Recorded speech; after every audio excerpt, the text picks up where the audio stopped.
Hello student, अब हम लोग ऑर्थो सेंटर और सर्कम सेंटर के बारे में पढ़ेंगे।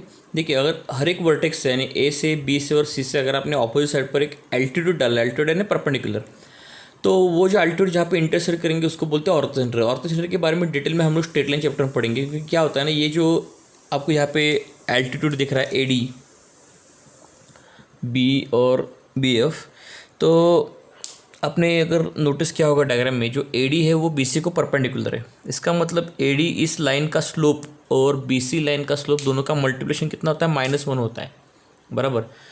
तो उससे इसका इक्वेशन निकालते हैं। बस याद रखना, एल्टीट्यूड का इंटरसेक्शन है ऑर्थो सेंटर होता है। सर्कल सेंटर, अब सर्कल सेंटर क्या होता है ना, समझ लो वर्टेक्स ए से नज़दीक से हमने एक लाइन ड्रॉ किया। अब ये लाइन क्या करती है ना, साइड बी सी को परपेंडिकुलर लेकिन साइड बी सी को इक्वल पार्ट में भी डिवाइड करती है।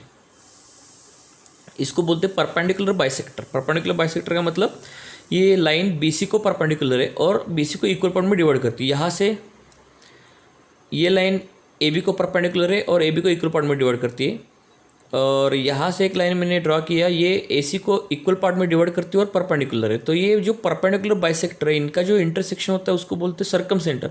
और सर्कम सेंटर का सर्कल लेकर अगर हम लोग सर्कल ड्रॉ करेंगे तो सर्कल हर एक वर्टेक्स से पास होता है, ABC से, ध्यान रखना इसकी तरफ। तो इसकी वजह से OA is equal to OB is equal to OC, radius है ना सर्कल का, इक्वल रहेगा। बस कुछ प्रॉपर्टीज हम लोग इन तीनों के बारे में पढ़ेंगे। ऑर्थो से सर्कम सेंटर O होता है, ऑर्थो सेंटर H से डिनोट होता है, सेंट्रोइड G से होता है। तो सर्कम सेंटर, सेंट्रोइड और ऑर्थो सेंटर, इनके बीच में रिलेशन क्या होता है कि ये तीनों भी कोलिनियर होते हैं, यानी एक ही लाइन पर होते हैं। सर्कम सेंटर, सेंट्रोइड और ऑर्थो सेंटर एक ही लाइन पर होते हैं, और सेंट्रोइड इन दोनों को 1:2 रेशो में काटते हैं। इसका मतलब डिवाइड करता है, इसका मतलब OG अपॉन GH कितना होना चाहिए, 1/2। It is very very important, ये ध्यान रखना उसकी तरफ।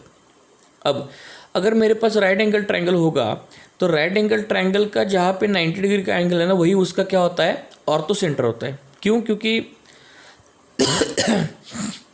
आप देखोगे AB यहाँ पे एल्टीट्यूड है, BC पे एल्टीट्यूड है, तो सभी एल्टीट्यूड का इंटरसेक्शन B पर हो जाएगा, तो ये हमारा ऑर्थो सेंटर बन जाएगा। लेकिन ये जो हाइपोटेनस है उसका जो मिड पॉइंट होता है वो सर्कम सेंटर होता है। क्यों? क्योंकि यहाँ पे अगर AC का हाइपोटेनस के मिड पॉइंट निकाला और उसको मिड पॉइंट पकड़ के यहाँ पे अगर मैंने सर्कल ड्रॉ किया, तो वो सर्कल A से B से और C से पास होता है। तो ऑब्वियसली ये मिड पॉइंट जो होगा वो हमारा सर्कम सेंटर बनेगा। तो ये डिस्टेंस कितना होगा, रेडियस ऑफ द सर्कल, ये भी रेडियस ऑफ सर्कल, ये भी रेडियस ऑफ सर्कल होगा।